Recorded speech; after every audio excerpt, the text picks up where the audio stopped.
how y'all doing? Back again, another episode of It Factor. As always, I'm your host, Jeremy Robinson, and today we have someone special. Go ahead, introduce yourself. I am Mercedes Mitchell, a licensed professional counselor. Indeed. So with that, how are you doing mentally, physically, emotionally? Physically, mentally, I'm making it. I'm thriving.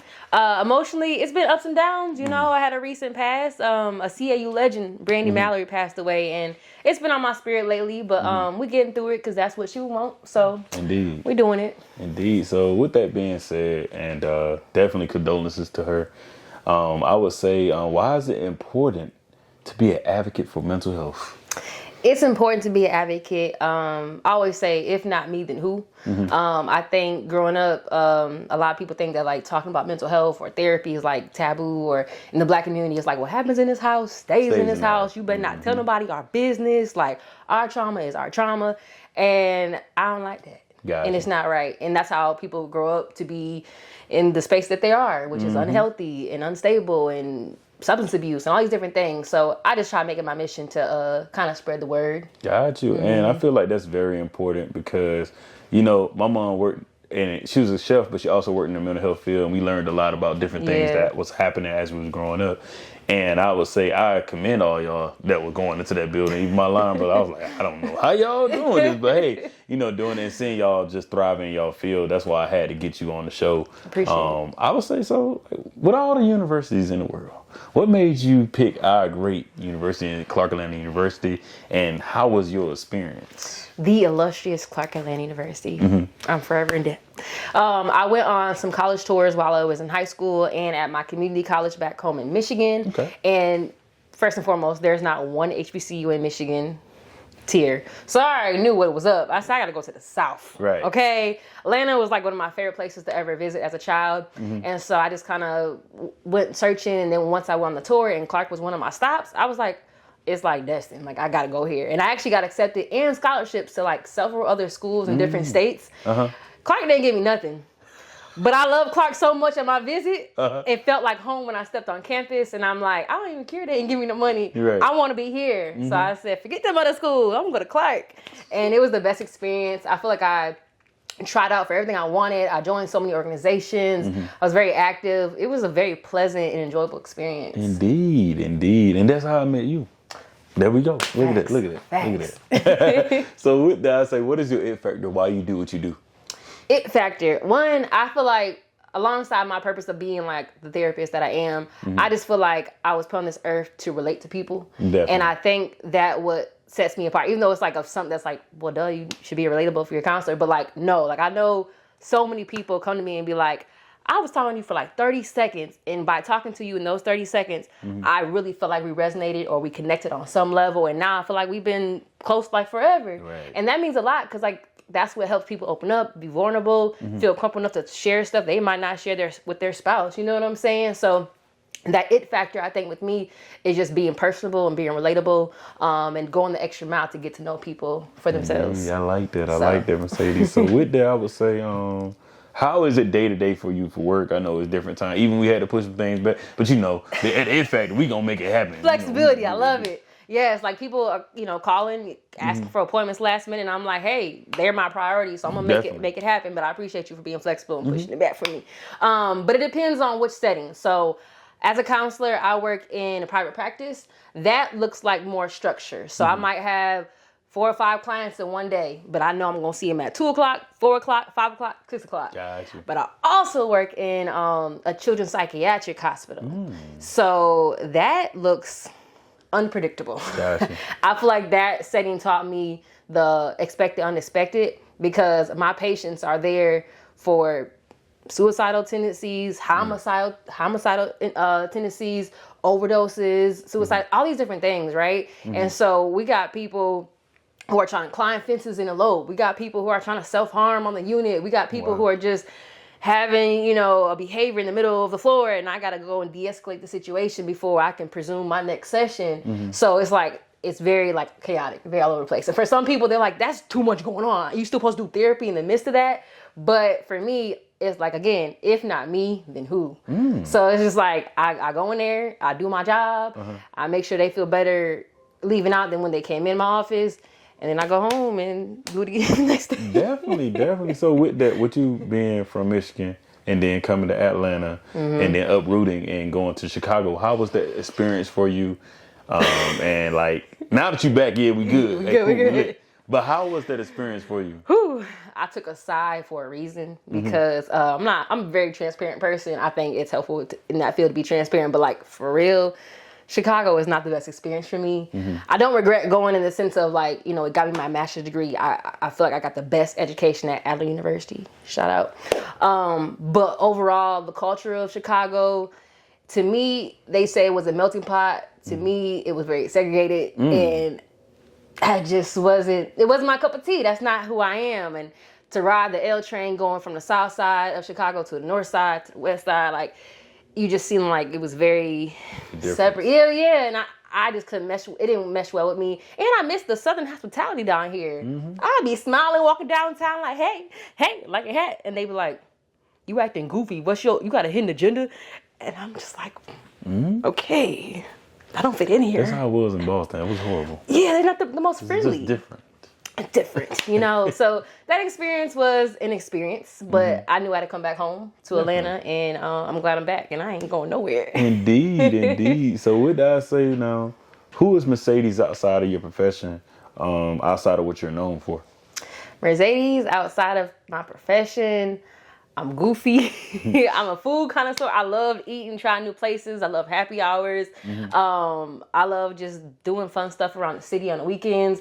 I love to travel. Because if you know me and you know me, then you know I like to travel. Like, I will literally catch a flight over the weekend and be in New Orleans or New York or Chicago or LA and then be back and be like, all right, let's get this week started. And they'll be like, you can just switch like that? Yes, I can.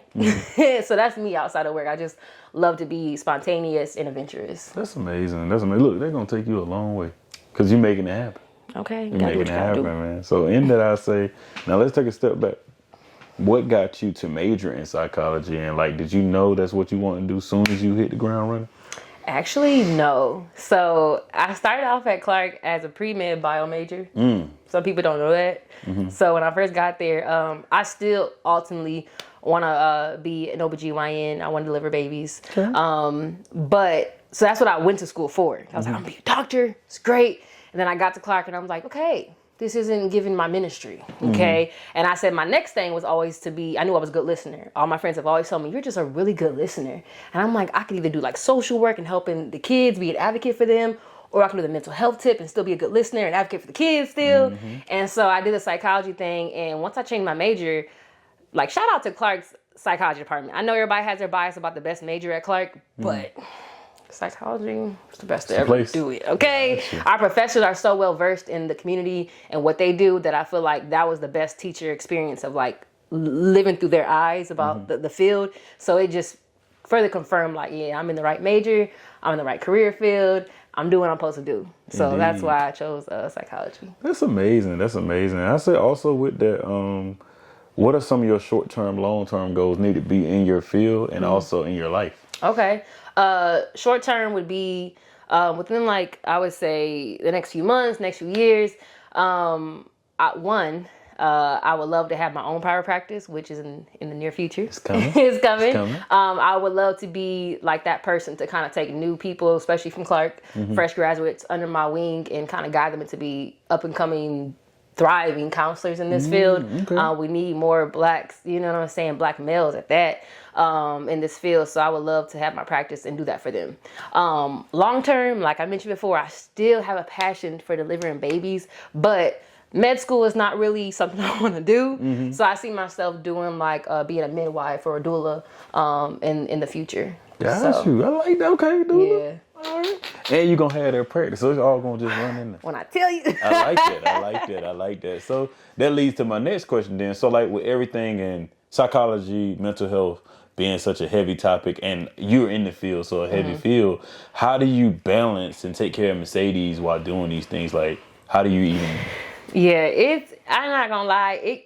When I first started in this field a few years ago, like, it was hard to balance that work life versus taking home the trauma. It's actually a term for it called vicarious trauma, but it's when like therapists pretty much start to feed off of the energy and the trauma, we take it home with us and we start experiencing it like our clients are.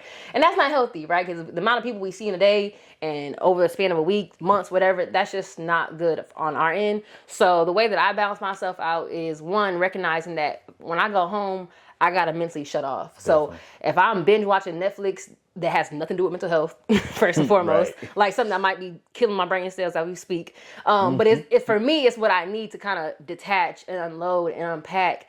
And I have boundaries. I'm really big on boundaries. Ask my friends. They know that, like, people typically when they call, they'll be like, hey, how you doing? They read the room first, like, to see how I'm doing. And then they'll be like, do you have the capacity to hold what I'm about to tell you? Like, give me the option, because if you just start telling me about your day or like drama or whatever or something important, I want to give you the attention and the listening ear that you deserve and need. But if I'm burnt out for work, I can't do that. Definitely. And so I think it's cool that some of my friends will check in and be like, can you handle this? And I'll be like, yes or no.